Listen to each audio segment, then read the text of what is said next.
দেবী সরস্বতীর সাথে হংসের কথোপকথন। আর কয়েকটা দিন পরেই তো আমার পুজো। মর্তে ছেলেমেয়েরা কি করছে হংসকে বলি একটু খবর নিয়ে আসতে।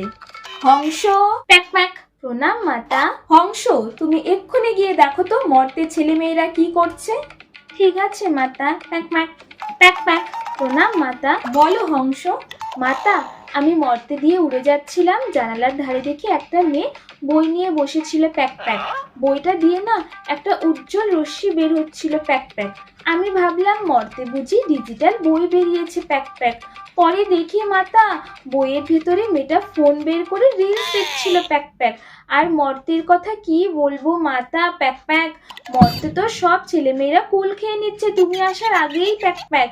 আর আমি ওদের জিজ্ঞাসা করলাম এখন কুল কেন খাচ্ছিস, ওরা বলল এগুলো বড় কুল, এগুলো খেলে কিছু হবে না প্যাক প্যাক। মর্তে সবই ভেজাল গো মা প্যাক প্যাক। তুমি যাওয়ার আগেই তোমার সব কুলরা আউট অফ স্টক করে দিচ্ছে প্যাক প্যাক। আর তুমি যাওয়ার এক্সাইটমেন্ট তো ওদের মধ্যে কিছুই নেই প্যাক প্যাক। ওদের মধ্যে শুধু এক্সাইটমেন্ট কে কি শাড়ি পরবে, কে কি পাঞ্জাবি পরবে প্যাক প্যাক, কে কার শাড়ির কুচি ধরবে, কার ঘড়িতে শাড়ির আঁচল আটকে যাবে প্যাক প্যাক। মা, এইসবই চলছে প্যাক প্যাক। তার মানে ওরা আমার পুজোটাকে ভ্যালেন্টাইন্স ডে বানিয়ে রেখেছে। হংস, তুমি এক্ষুনি আমাকে ওদের লিস্ট খুলে দাও, ওদের সব কটাকে আমি ফেল করিয়ে রাখবো।